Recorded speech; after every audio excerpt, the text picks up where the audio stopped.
Hello दोस्तों, मैं advocate विकास मीणा और आज की वीडियो में आपका स्वागत है। दोस्तों, आप अगर कोई भी वाहन खरीद रहे हैं या किसी वाहन को आप बेच रहे हैं तो आपको ये वीडियो महत्वपूर्ण रूप से आपके लिए महत्वपूर्ण होने वाली है और आप इस वीडियो को पूरा देखें, क्योंकि आपको हो सकता है कि ये वीडियो आगे जाकर भी कहीं पर काम आ जाए। दोस्तों, जो मोटर व्हीकल एक्ट 1988 का जो सेक्शन 15 के अंतर्गत बताया गया है कि अगर कोई भी व्यक्ति अगर कोई सेकेंड हैंड वाहन को बेचता है, वो अपने जिसके नाम वो फर्स्ट रजिस्ट्रेशन हुआ है अगर उसको बेचता है, तो नए जिसने भी वाहन क्रय किया है, जिसने वाहन खरीदा है, उसकी जिम्मेदारी होती है कि वो 14 दिवस के अंतर्गत उसका जो रजिस्ट्रेशन नंबर है उसको वह अपने नाम पर रजिस्ट्रेशन करवाए। और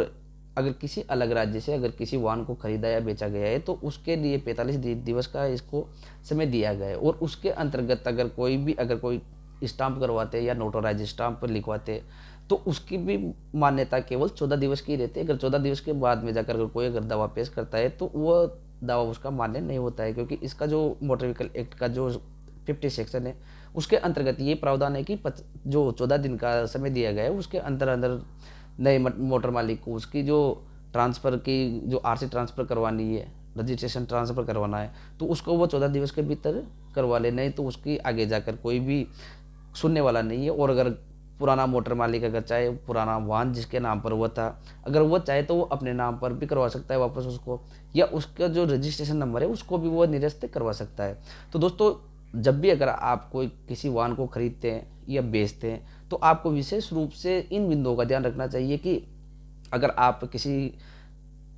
वाहन को बेच रहे हैं और वाहन को आपने बेच दिया, अब जब जिसको वाहन आपने बेचा है उसको दिमाग में एक आइडिया आया कि नहीं, अपन इस आरसी को अपने नाम पर ट्रांसफ़र नहीं करवाते हैं, क्योंकि जब वो वापस अगर इसको बेचेंगे चला भी लेंगे इसको और जो भी अपना काम है उसको निकाल लेंगे। और उसके बाद अगर इसको बेचेंगे तो अगर वह जो, क्योंकि स्पष्ट रूप से ये प्रावधान है कि अगर किसी फर्स्ट मोटर मालिक से अगर कोई फर्स्ट वाहन अगर किसी को बेचता है और दूसरा व्यक्ति उसको लेता है तो उसके नाम पर जब वो आरसी ट्रांसफ़र होती है तब उस पर सेकेंड हैंड पार्टी का वो लिखा हुआ आ जाता है। और उसके बाद जो भी उसकी वाहन की वैल्यूएशन होती है, उसकी जो कीमत होती है उस पर गिरावट आ जाती है। तो बहुत से लोग ये दिमाग लगा लेते हैं कि ठीक है, अपन ने गाड़ी ले ली और स्टाम्प लिखवा लिया तो अब इसको अपने नाम पर ट्रांसफ़र नहीं करवाते, जब भी अपन बेचेंगे जब इसकी अच्छी कीमत अपन को मिल जाएगी। तो दोस्तों, ये अगर देखा जाए तो ये गलत है। और इससे जो फर्स्ट जिसका नाम रजिस्ट्रेशन है, जिसके नाम पर वो वाहन रजिस्ट्रेशन हुआ है, उसको बहुत बड़ी दिक्कत इस पर आ सकती है, क्योंकि अगर किसी भी प्रकार से अगर कोई भी न्यायालय में प्रकरण दर्ज होता है, आपराधिक प्रकरण दर्ज होता है या सिविल प्रकरण दर्ज होता है, सिविल प्रकरण पे दोस्तों उसको हो सकता है कि उसको जुर्माना देना पड़े, उसको क्षतिपूर्ति देनी पड़े। लेकिन अगर कोई भी आपराधिक अगर प्रकरण दर्ज होता है, अगर किसी वाहन से कोई दुर्घटना हो जाती है या कोई अनहोनी हो जाती है, तो उसको जो मोटर मालिक का जिसके नाम पर रजिस्ट्रेशन है उसको जेल भी हो सकती है, जुर्माना भी हो सकता है और उसको क्षतिपूर्ति भी देनी पड़ सकती है। तो ये है कि अगर किसी भी वाहन को आपने बेचा है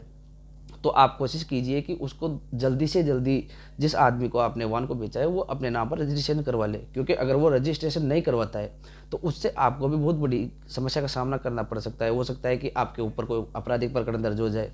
कोई सिविल न्यायालय में कोई सिविल सूट आपके खिलाफ पर दर्ज हो जाए। तो आप कोशिश कीजिए कि वो जल्दी से जल्दी आपने जिस व्यक्ति को भी आपने अपने वाहन को बेचा है तो वो आरसी को अपने नाम पर ट्रांसफ़र करवाए, क्योंकि सबसे बड़ा नुकसान बेचने वाले व्यक्ति का होता है, क्योंकि उसको तो एक बार बेच दिया तो उसको कुछ मतलब नहीं होता, लेकिन आपको मतलब रखना चाहिए। और अगर आपके बार बार कहने पर भी अगर कोई व्यक्ति अगर जिसको आपने वाहन बेचा है अगर वह अपने नाम पर आरसी अगर ट्रांसफ़र नहीं करवा रहा है तो आप उसको एक लिखित में नोट दीजिए। और लिखित में नोट देने के बाद भी अगर वो अनसुनी कर रहा है और वो फिर भी अगर को जो भी आरसी है उसको अगर अपने नाम पर ट्रांसफ़र नहीं करवा रहा है तो आप उस व्यक्ति के खिलाफ आप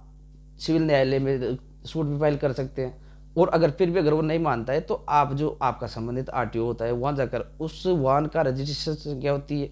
उस रजिस्ट्रेशन संख्या को भी आप वहाँ से निरस्त करवा सकते हैं। दोस्तों, ये जानकारी आपको पसंद आई होगी, क्योंकि ये काम सभी को पड़ता है।